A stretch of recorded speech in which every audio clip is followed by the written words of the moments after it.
اسمحوا لي أعزائي المشاهدين أرحب بضيفي وضيفكم العزيز كابتن أسامة جابر، رئيس جهاز قطاع الألعاب المائية بالنادي الأولمبي. أهلا بحضرتك. نورنا. كلمة عن فريدة عثمان، وحضرتك قلت لي قبل التسجيل إنك شفتها وهي عندها 10 سنين وجيت قلت إن دي نجمة مصر القادمة. الأول نقول لها ألف مبروك لفريدة ومدربها والاتحاد المصري للسباحة وأسرتها والشعب المصري كله. حاجة جميلة وحاجة مشرفة. لكن بتحضرني من فريدة مواليد 95. احنا عملنا معاها لقاء كنادي أولمبي سنة 2005، كان في الوقت ده عندها 10 سنين، في أغسطس 2005 على وجه التحديد في نادي الجزيرة. وأما شفت اللعيبة في اللقاء اللي اتعمل في السباقات الودية بتاعتنا، اتصلت بكابتن أسامة شاذلي أحد خبراء اللعبة وقلت له انتظر بطلة مصر، والكلام ده كان سنة 2005 بالظبط. فالحمد لله يعني الرؤية اتحققت ورفعت علم مصر هي، وإن شاء الله ترفعه في الأولمبياد اللي جاية بإذن الله. قلت لي حضرتك انكم دايما بتجيبوا النماذج دي وتعرضوها على ابنائكم في لعبه السباحه. احنا بناخد الفيديوهات بتاعه البطولات الدوليه دي كلها وبنعرضها على البراعم اللي عندنا عشان يشوفوا الحاجات دي كلها ويتعلموا منها. طيب نرجع بقى للبطولات الفتره الماضيه والبطولات القادمه باذن الله. نتكلم الاول عن بطوله الخماسي. احنا كان عندي بطوله اسكندريه للخماسي الحديث يوم 14 15 7. استطاع سباحين النادي الاولمبي الحصول على 10 كؤوس واخدنا المركز الاول في البطوله. وده انجاز لان لعبه الخماسي دي لسه داخله النادي، دي السنه الثالثه دي. لسه اقول لك ان لعبه الخماسي ما كانتش موجوده في النادي. بس انا لما لقيت السباحين بتوعي بيلعبوا باسماء انديه بره الخماسي، فعملت لائحه ودخلتها، ومجلس الاداره مشكورا برئاسه المهندس طارق وافق عليها ودخلت فعلا اعتمدت وبقينا نشارك. والنهارده يعني لسه جاي لي جواب من منطقه الخماسي حديث بانضمام 4 لعيبه من عندنا المنتخب، قوامه 12 لاعب. يعني عندي تلت المنتخب من النادي الاولمبي هيشاركوا في بطوله منتخبات المناطق يوم الجمعه والسبت في القاهره. عارفين ان لعبه الخماسي في اكتر من لعبه. هل بيتمرنوا في النادي ولا بتلاقي لهم اماكن للتدريب؟ هو احنا بنلعب على حته الثنائي بس لغايه دلوقتي. الثنائي لكن احنا جبنا طبنجات ولسه يعني فاضل الهدف بقى يجي عشان نلعب ثلاثي. لكن هو الخماسي الثنائي بنلعب الميه والجري عندنا، وساعات بنستعين باستاد الجامعه نلعب فيه الجري. في اقبال كل الفرق. انا عندي يعني عامل منظومه ان اللاعب يلعب سباحه ويلعب غوص وانقاذ ويلعب خماسي. برضو ثالث سنه اعتقد حديث انك تاخد المركز الاول على الانديه. الحمد لله الحمد لله. الانديه المشاركه كانت معاكم؟ نادي سموحه مشارك، نادي حرس حدود ليه باع كبير، نادي دمنهور ليه باع كبير، طنطا، المحله، حديد عز، المؤسسه العسكريه، كل انديه اسكندريه مقيده في المنطقه. اكيد كان لها صدى كبير ان الاولمبي يفوز بالمركز الاول. يعني هو بقى يعني بيتقال كده اولياء الامور بيبلغونهم درجات، يعني اولياء الامور الانديه الثانيه والشغل الاولمبي موجودين ومدربين ولاعيبته بقى بالنسبه لهم بابا يعني. اكيد هيبقى في اقبال بعد البطوله دي على اللعبه نفسها. لا الحمد لله كل اللعيبه كل المرحله عندي بتشارك في كل حاجه. في لاعب مميز في سبق معين، في لاعب مميز في الخماسي اكتر، في لاعب بدي فرصه لكل اللاعب ان يلعب في اي مجال. طيب بطوله اسكندريه للغوص والانقاذ. انا كان عندي بطوله اسكندريه بدات من يوم الاربعاء اللي فات واختتمت فعاليتها اليوم النهارده. استمرت 5 ايام. اول مرحله كانت 2006 اللي هي 11 سنه، ودي تاني بطوله ليهم، والحمد لله استطاع فريق النادي الاولمبي الحصول على المركز الاول على انديه اسكندريه كلها، متفوق على الانديه الكبيره كلها. واحجز احسن سباح لاعب مهند فوزي حصل عليه من النادي الاولمبي 11 سنه، وبالمناسبه مهند فوزي عنده 10 سنين. 10 سنين. وليه صوره كده جميله كده، المهندس طارق السيد رئيس النادي هو شايله من فرحته دي، حضر البطوله وشايله. قالوا لي انه كان موجود معاكم في البطوله وكان سعيد جدا وشايل لاعب كده، كان منظر حاجه يعني لقطه رائعه فعلا. هو طارق ما شاء الله بيشجع لقطه الموسم، انا بعتبرها لقطه الموسم. لقطه الموسم. والسباحه ديلارا خالد برضو خدت كاس احسن سباحه. دول عملوا ارقام قياسيه في البطوله. قياسيه يعني ارقام جديده لاسكندريه. وخدنا المركز الاول. مرحله 12 سنه اللي هي 2005 برضو كاس احسن سباح السباحه حنان حطمت رقمين، والسباح سيف برضو حطم رقمين في ال50 وال100. فالمهندس صلاح هيفوز كتير مكافآت اللعيبه. هو عنده استعداد مفيش مشكله. هو جاهز. هو بيحب كده. امبارح قال لي جاهز للمذاكره وانا جاهز. ما بتاخرش عن اي حاجه بصراحه. وخدنا المركز الاول. مختتم بقى النهارده البطوله كلها فعالياتها كلها والنقط كلها. سموحه خد الاول واحنا الثاني. مدى التعاون الواضح بين حضرتك وبين اداره النشاط الرياضي بقياده الكابتن طارق حسن، وطبعا وجود الاستاذ سعيد عبد النبي كمدير عام للنادي، واعتقد بيسهلوا لك امور جيده ومتعاونين معاك جدا يعني من احسن فترات النشاط الرياضي حاليا، من احسن فترات. والاستقرار والهدوء والدعم اللي بلاقيه من العميد طارق حسن والاستاذ سعيد هو ده من اسباب النجاح، ومجلس الاداره هو ده اسباب النجاح. ما حدش يتدخل في شغلك، الناس بتدفعك، الناس وراك، الناس بتساندك، بيحضروا معاك البطولات. يعني البطوله كان موجود معايا العميد طارق والمهندس طارق. طب انا عايز اكتر من كده. فحاجه كانت جميله جدا يعني. يعني اساسا طارق كمدير فني لالعاب القوى وراجل رياضي ففاهم قوي الامور دي يعني كويس. فاهم جدا، ويعني تقريبا يوميا بيبقى موجود معايا حمام سباحه. يعني النهارده لما بيبقى مضغوط في شغله بيقول انا هروح اقعد حمام سباحه شويه اغير جو، عشان منها بيتابع ومنها بيغير جو. النشاط الصيفي، وهل حضرتك كنت بتتابعه على اساس برضه تلاقي ابطال فيه، تلاقي لاعبين مميزين تقدر تضمهم للفرق؟ احنا بدينا نشاط صيفي من 1/6 وبينتهي 31/8. في اخر 10 ايام بيبقى عندي 1000 لاعب نشاط صيفي. ببدا اخر يقال ان لعبه السباحه هي اللعبه الاولى على في النادي، ان هي حتى بتدري دخل للنادي. بتعمل دخل عالي. لو عندي حمام تاني هيبقى العدد اكتر. يعني انا اقبل، بس احنا مرتبطين بعدد معين لان عندي توقيتات معينه. يعني هو كل يوم 4 ساعات بس بديها لهم في 6 ايام في الاسبوع، يعني 24 ساعه. ما بقدرش اديهم اكتر من كده. لو عندي علينا طلب لو عندي وقت عندي طلب. انا سمعت ان في عقد جديد للحمام سباحه ثاني، وان شاء الله يعني احنا نزف بشرة كده للاعضاء، لان هم طبعا يهمهم الحمام ال50 اللي رفع المستوى وزياده الوحدات التدريبيه للعيبه. ان شاء الله الاسبوع ده المهندس طارق هيمضي العقد باذن الله الاسبوع ده مع القوات المسلحه عشان تبدا العمل الفعلي في حمام السباحه ال50. كنت سمعت ان كان في بعض الاصلاحات وتوقف اللعبه شويه ولا كنت عايز اوضح النقطه دي للساده المشاهدين. كان حصل في شهر ابريل كان في الميه بتقل في حمام السباحه، فتوقعنا السبب. يعني الحمد لله توقعنا السبب. خبرتك بقى لازم. احنا كان عندنا في شبكه المواسير اللي هي التغذيه بتاعت حمام السباحه بتاعت الميه دي من سنه 98. فتوقعنا ان هي فتم الحفر وتم الكشف على المواسير دي، وفعلا طلعت المواسير اتغيرت وركبت. يعني الموضوع كله خد شهرين، وكانت الشهرين ما بين الراحه السلبيه وفتره الامتحانات. يعني فجت في صالحكم.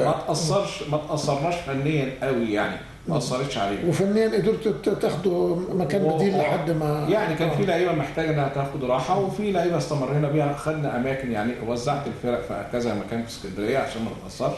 والحمد لله كانت النتيجه ان احنا يعني اول بطولتين حققنا اكتساح. يعني بطوله خماسي وبطوله زعانف حققنا اكتساح فيه. يعني ما اصبحش في مشكله في حمام السباحه. لا، لو انا اتاثرت في نتائج كنت، يعني انا اتاثرت بالايقافات كنت اتاثرت في نتائج. لكن النتائج اللي حصلت دي عمرها ما حصلت في تاريخ النادي الرومي. صحيح. يعني ان انا يبقى عندي كاس اول مرحله 11 سنه و12 سنه، ده المؤشر بتاعي ان انا طالع. يعني ان شاء الله السنه الجايه 2007 لما تخش يبقى عندي 3 مراحل اول، السنه اللي بعديها 2008 يبقى عندي 4 مراحل اول. يبقى انا داخل على النادي الاول بقوه. استعداد الاولمبي لبطوله الجمهوريه للزعانف. احنا النهارده اليوم خلصنا فيه البطوله. لسه عندي بطوله مياه مفتوحه الاسبوع الجاي، لكن من بكره هنبدا نسكن السباحين اللي هي هتشارك بطوله الجمهوريه. وهنبدا نشتغل على طول. هتقام في الفتره من كام لكام؟ 14 سبتمبر. 14 سبتمبر القصيره هتلعب هنا في اسكندريه في مركز مبارك، والطويله هتتلعب في الاسماعيليه. وحده مساحه الاسماعيليه. الاستعداد ليها بيكون ازاي بالنسبه لكم يعني؟ انا بختار احسن لعيبه من كل مرحله، احسن 5 ولاد واحده 5 ولاد بنات. هم دول اللي بركز عليهم، لان هم دول اللي هيبقوا في النقط. لان بطوله الجمهوريه بتبقى قويه. عمر معين ولا من مختلفين؟ سن 11 لغايه العموم. المراحل السنيه 11 12 13 15 17 19 عموما. النتائج في المسابقات التانية أكيد هتبقى عامل مساعد للولاد إن هم يلعبوا على البطولة نفسها. لا. يعني هو الولاد متحفزة إنها تشارك بطولة الجمهورية، بس هي منها عندنا. مش هيبقى عندي المشكلة إن أنا تسكين في الفندق مش مرتاح، الولاد ما ناموش كويس. لا، الولد هيبقى نايم في بيته وهينزل على بطولته في اسكندريه، مفيش المشقه بتاعت السفر والانتقالات واوتوباص ومشكله. فان شاء الله خير يعني. ان شاء الله. دايما بالنادي في الرياضه بالتحديد بالاستقرار الفني والاداري، واعتقد مفيش لعبه في النادي الاولمبي تقريبا بتشهد استقرار من سنين كتيره زي لعبه السباحه. الفايده اللي عادت على لعبه السباحه من خلال الاستقرار الفني والاداري الموجود فيه. هو انا موجود اصلا بالسباحه من زمان في النادي. ما انا بقول لحضرتك وحصلت فتره معينه كده وفضلت ان انا يعني ابعد. تبعد. وكان في كذا مطلب ان انا ارجع، وكنت رافض ان انا يعني ارجع النادي فعلا، يعني كنت موجود في نادي تاني يعني. ولكن قعدت مع مجلس الاداره اكتر من مره وطلبوا ان انا ارجع، ويعني وافقت ان انا ارجع. وكان ليها شرط واحد، يعني ما اتكلمناش في اي حاجه. الشرط الواحد ان احنا ما يبقاش في حد يشرف عليا ومحدش يتدخل في شغلي، ويسيبوني اشتغل وحاسبوني بعد عام حقه. وفعلا الناس احترمت الكلام ده واشكرهم جدا كلهم كاعضاء مجلس اداره ورئيس النادي واداره تنفيذيه كلها، ومحدش دخل، وكانت النتيجه الاستقرار. الحقيقه يا كابتن اسامه يعني اشهد يعني ان ميزه عندك ان مالكش مشكله مع احد اعضاء مجلس الاداره، يعني دايما بيبقى الشخص ليه اتجاه مع حد ضد حد. وانت عارف المجلس بتاعنا يمكن الفتره اللي فاتت كان شويه يعني كان من اول يوم انا قلت لهم انا ماليش في السياسه، انا راجل يعني رياضه وبس. انتوا كلكم اخواتي، انتوا تختلفوا مع بعض، لكن انا ماليش علاقه، انا مركز في شغلي. وهم احترموا الكلام ده يعني فعلا. ومفيش حد منهم عاكسني او حد عطل لي حاجه، سواء حتى موجود او بره النادي دلوقتي او بره المجلس. كلهم كانوا معايا كويسين جدا بامانه. انا اعرف ان علاقتك بيهم جيده. لا دي بقولها في كل وقت. اختلفت او اتفقت ده شيء تاني يعني. لا فعلا هم كلهم يعني معايا مع لعبه. مفيش طلب يا كابتن عاصم قدمته لمجلس الاداره الا ما توافق عليه. شايفين الشغل ماشي ازاي. يعني عايز اقول لحضرتك يعني لما كنت بقدم مذكره المرتبات او تعديل المرتبات، انا ما كنتش بحط حاجه ليك انت كشخص. ما كانوش بياخدوا بالهم من الحته دي، وكانوا بيعتمدوا القرار المالي للناس كلها، وبعدين يفوجئوا ان انا ما فيش. فيقول لي انت ما كتبتش، اقول لهم لا انا ما ينفعش اقيم نفسي، ما ينفعش. انتوا تقيموا. وهم الناس يعني كانوا بيتضاربوا ده، يعني عندهم ثقه الحمد لله. كانت اسامه كويسه جدا يعني. برضو بتكلم على حته يمكن كلنا عارفين ان الانديه كلها مقبله على انتخابات، والاتحادات مقبله على انتخابات. وزي ما عرفنا ان تقريبا مش هتخلص السنه الا لما تكون الانتخابات كلها تمت يعني. فالدوله او القانون وضع للانديه حاجه اسمها لائحه استرشاديه بتدعو الجمعيه العموميه ليها وبتاخد رايهم. لو وافقوا بتنفذ، ما وافقوش بيرجعوا للائحه الدوله مره ثانيه. هل عند حضرتك فكره عن النقطه دي بالتحديد، وايه اللي ممكن تقوله في النقطه دي؟ هي اللجنه الاولمبيه عملت لائحه استرشاديه لكل الاتحادات وكل الهيئات الرياضيه كلها. وقانون ادى الحق لكل نادي او كل هيئه يعمل اللائحه بتاعته الخاصه بيه، بشرط ان يوافق. وعمل نسبه حضور معين من كل نادي، من كل نادي طبعا حسب الاعداد اللي فيه. وادى نسبه من العدد ده لازم على الاقل يحضر عدد معين من او لا. وكل لو احنا قلنا بس ان النادي الاولمبي ليهم حق الحضور الجمعيه العموميه حد ادنى 5000 عشان الجمعيه تكتمل. قبل ال 5000 مفيش تصويت. مفيش تصويت للاسف. معلش قبل حضور ال 5000 مفيش ما فيش بالظبط.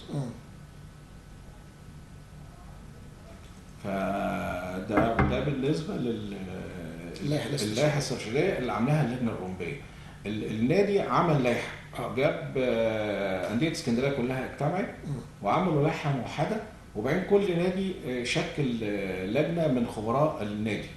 مش من مجلس الاداره؟ لا مجلس الاداره كان ليهم دور حضور، لكن عندنا الاولمبي عمل لجنه برئاسه اللي هو اسماعيل يامي، ده رئيس سابق وراجل يعني خبره، راجل رمز من رموز النادي، ودرسوا اللائحه الاسترشاديه واللائحه اللي عاملاها الانديه الموحده، وعملوا لائحه خاصه بالنادي. واللائحه دي مش هتبقى قرآن، يعني ممكن تتغير، تخش مجلس اداره جديد ممكن يغيرها ويغير اي بنود فيه. لا بس هتبقى واخده موافقه جمعيه عموميه. هتاخد موافقه جمعيه عموميه، وممكن السنه اللي بعديها تغير زي ما انت عايز، ممكن تغير اي بند فيها برضه بجمعيه عموميه.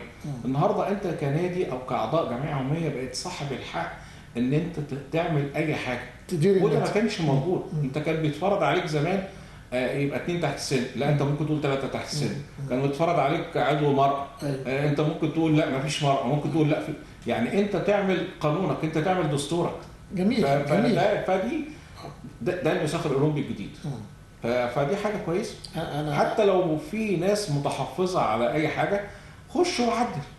انا عارف ان يوم الجمعه القادم الجمعيه العموميه للنادي الاولمبي، عشان كده اعتقد الكابتن طارق السيد هيبقى موجود يوم الاربعاء القادم باذن الله مع الزميل. هيحضر عشان هو خبير في اللوائح والقوانين بالظبط، فهيشرح باستفاضه الجزئيه دي. برضه بقول للساده المشاهدين ان باذن الله يوم الاربعاء القادم الزميل بكر حتيته هيبقى مع الكابتن طارق السيد رئيس النادي الاولمبي، هيتكلموا عن اللائحه الاسترشاديه، لان معظمنا ما يعرفش معناها ايه وايه الفايده اللي تيجي من وراها.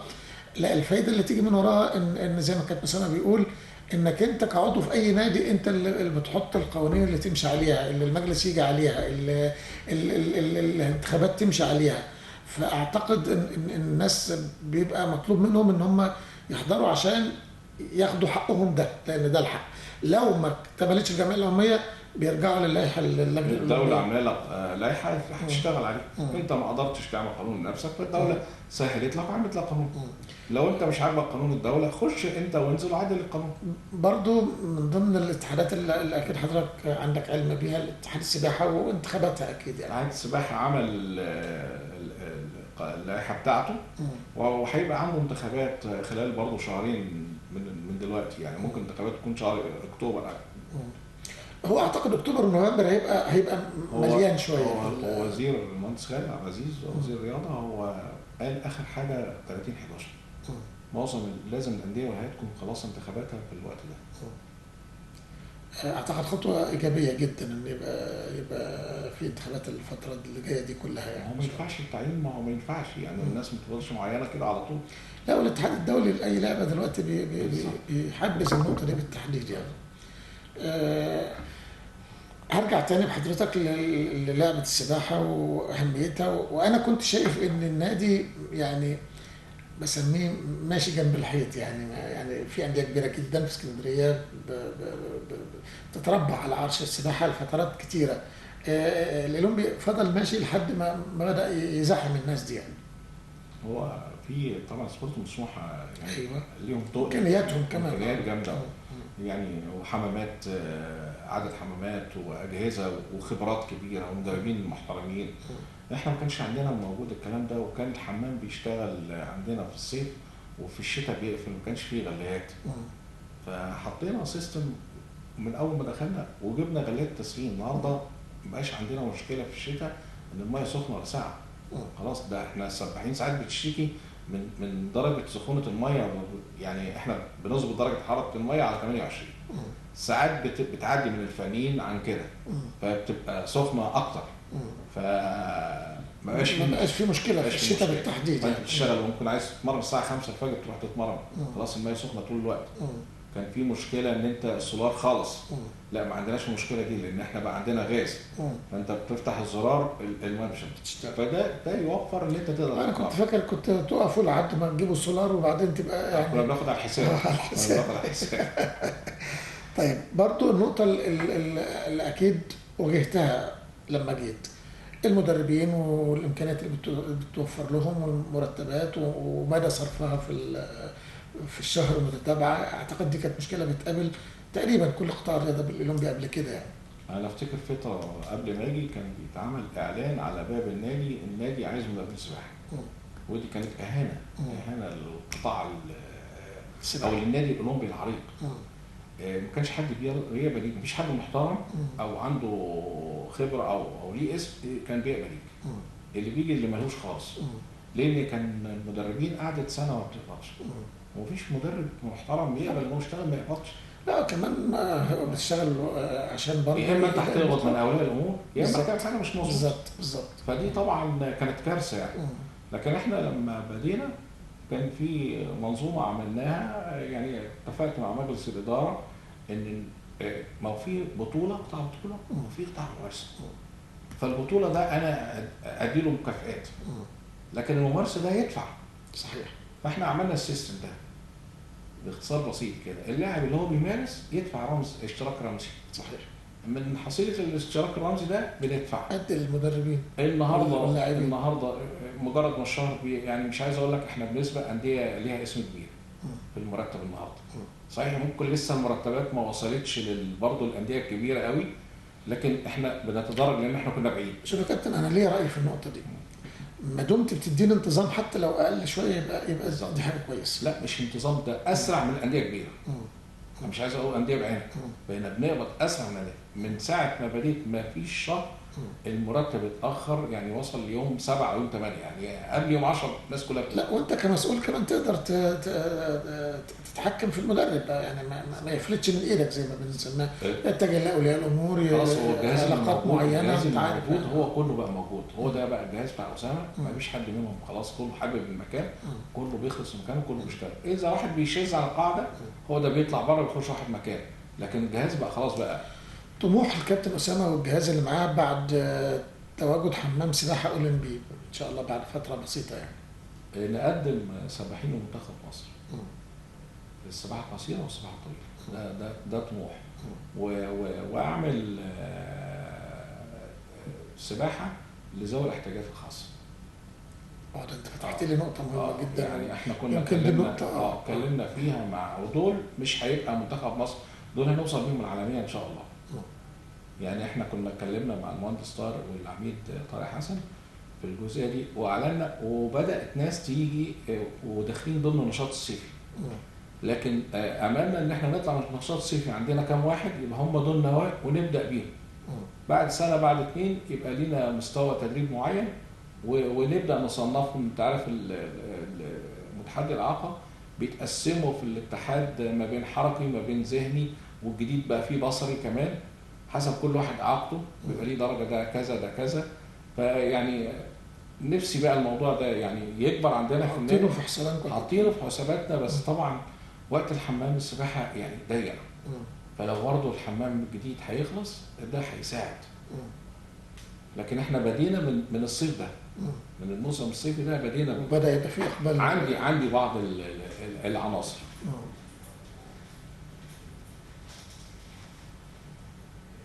عندي بعض العناصر موجوده بتتدرب حاليا. ايه اللي ممكن تقوله في خلال الدقيقتين الباقيين سواء لقطاع الرياضه او للعبه السباحه بالتحديد النادي الاولمبي؟ يعني انا ممكن اوجه الشكر لكل الجهاز الفني والاداري اللي معايا.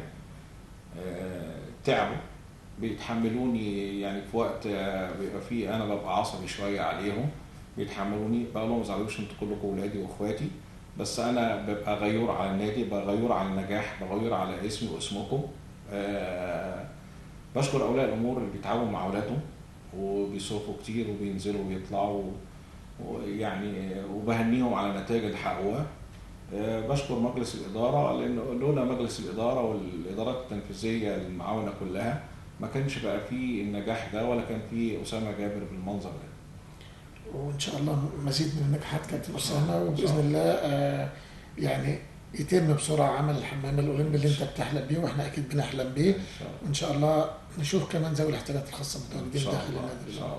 نورتنا وشرفتنا كابتن. الله يخليك يا كابتن عاصم، الله يخليك. شكرا. اعزائي المشاهدين، كل الشكر والتقدير للكابتن اسامه جابر رئيس جهاز قطاع الالعاب المائيه بالنادي الاولمبي. وزي ما قلنا لحضراتكم باذن الله يوم الاربعاء القادم هيكون في لقاء مع السيد رئيس مجلس اداره النادي الاولمبي علشان شرح اللائحة الاسترشادية وأهميتها لجميع الأندية طبعا في الفترة القادمة. بنشكركم أعزائي المشاهدين، ونلتقي بإذن الله بكرة مع أسرة جديدة وبين الملاعب.